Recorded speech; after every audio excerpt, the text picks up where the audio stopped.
Am I the a-hole for divorcing my wife after I hired a private investigator who caught her cheating with 3 men? This all began about 10 months ago. I never expected to be writing this kind of story, but life doesn't always go as planned.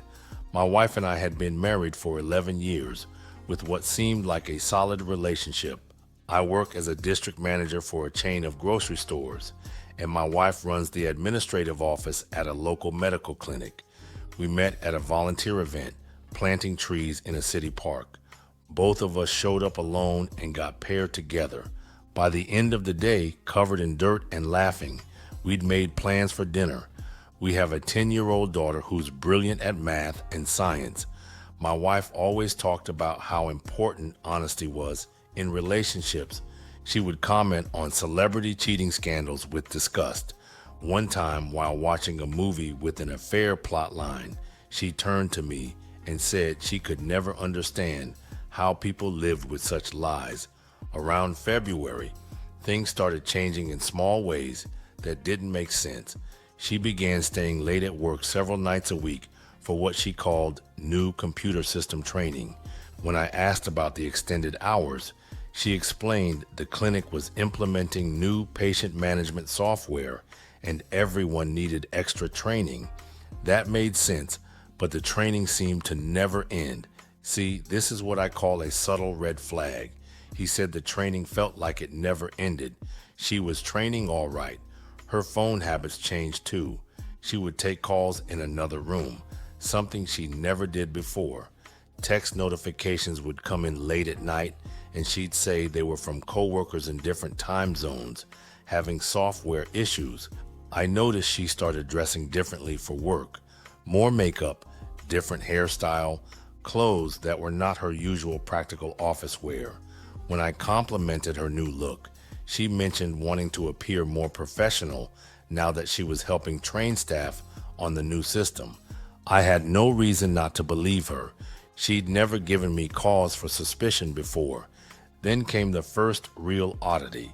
I stopped by her office one day to bring her lunch since she mentioned forgetting it at home. The receptionist told me my wife had called in sick that day, but she'd left our house that morning in her work clothes, carrying her normal bag, telling me about meetings scheduled for the afternoon.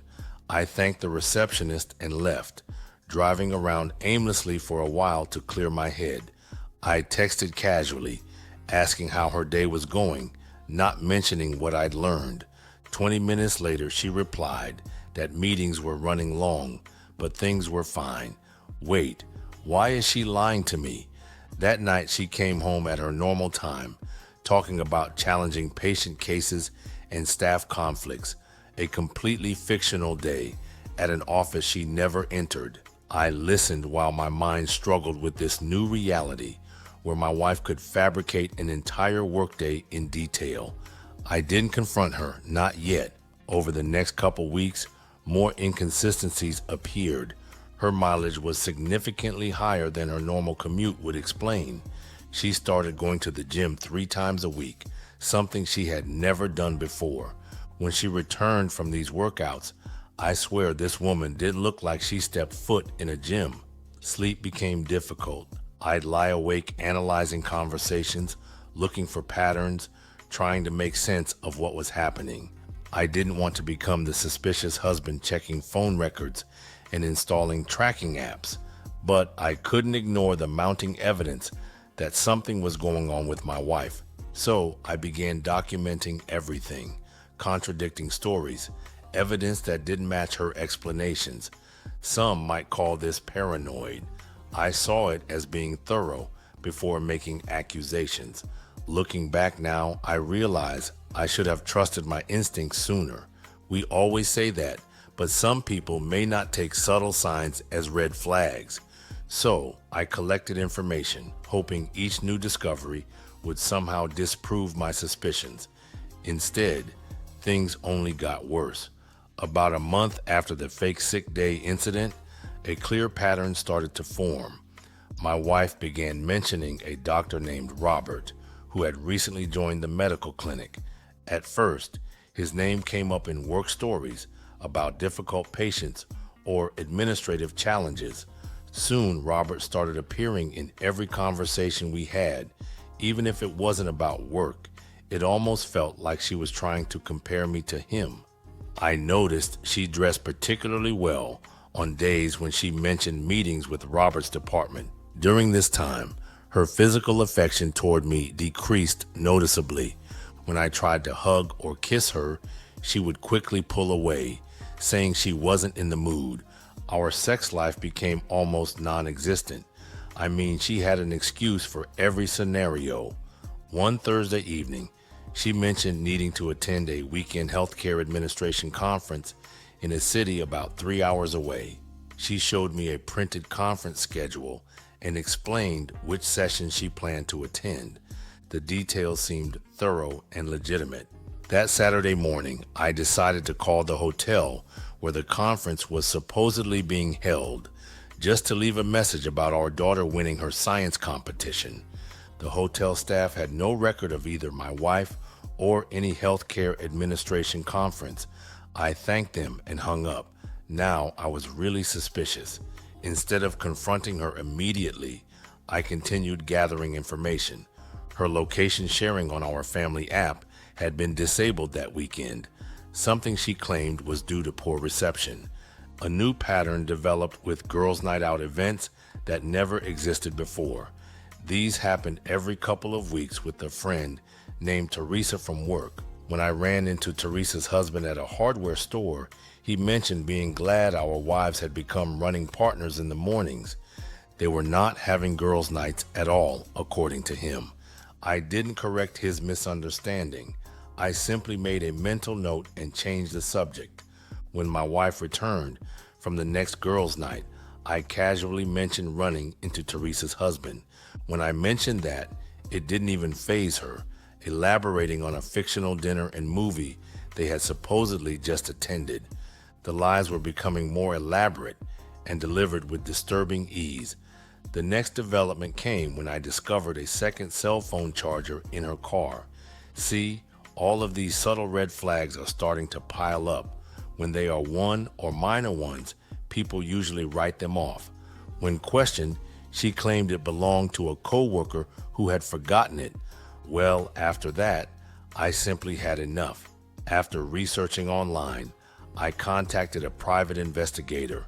We met at my job during my lunch hour. I explained the situation calmly, providing my timeline of events and evidence. The investigator asked several clarifying questions, then outlined his approach and fee structure. The cost was significant, but I needed concrete evidence before making any other decisions.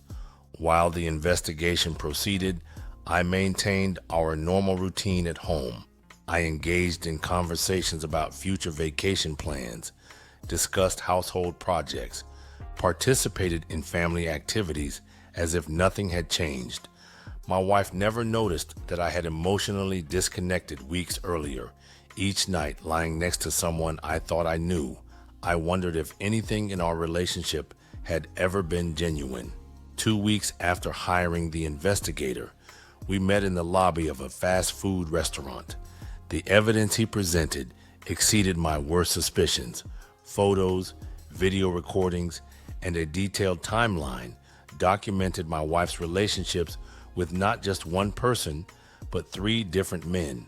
These private investigators, in my opinion, are worth every penny.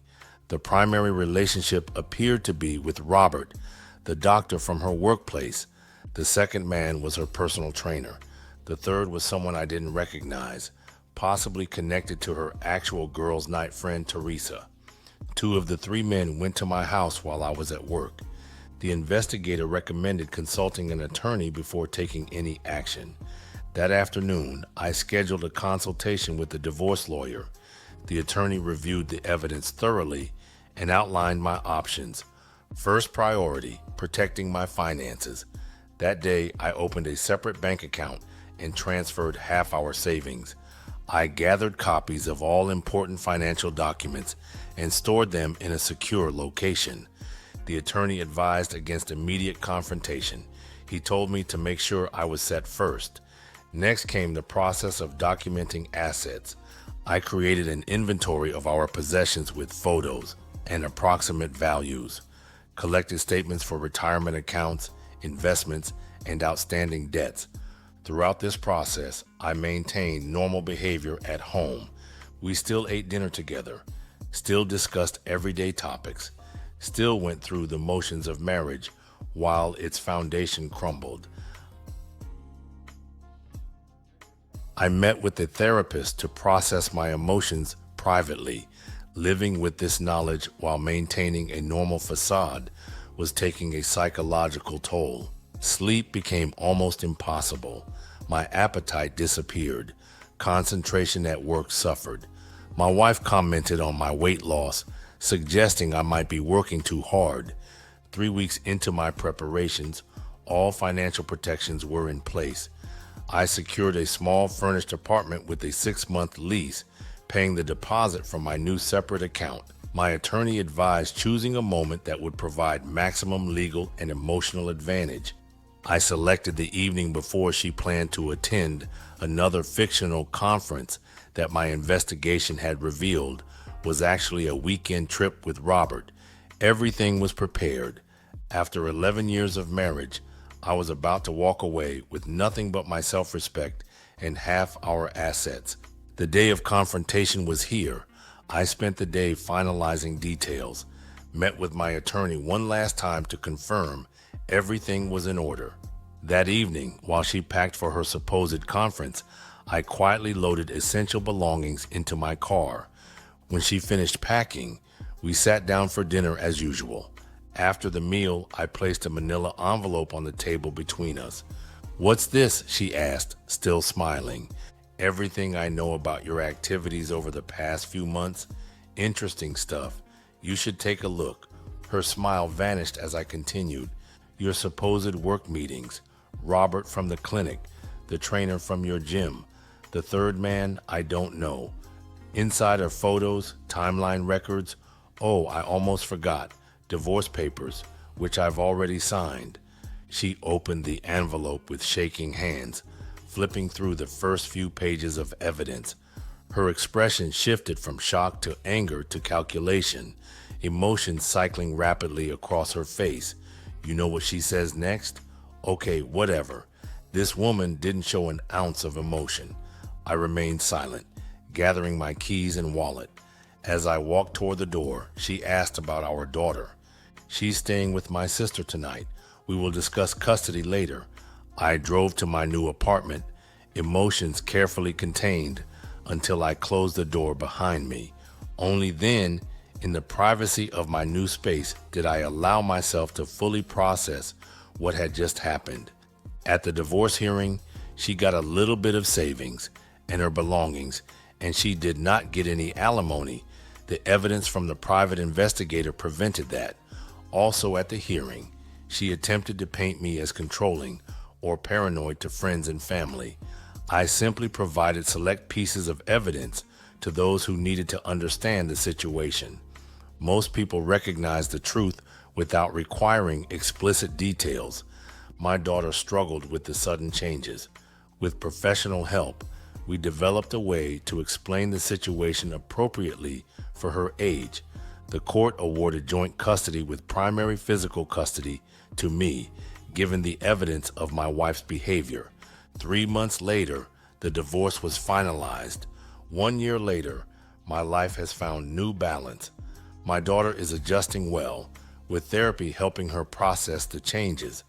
I've rebuilt my personal and professional life without the shadow of betrayal following me.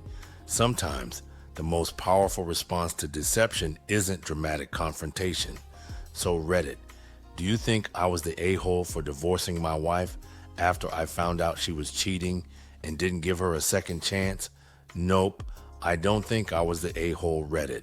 Well, it's hard sometimes to keep your thinking cap on when you are being betrayed, but if you think about it, thinking clearly is your best defense.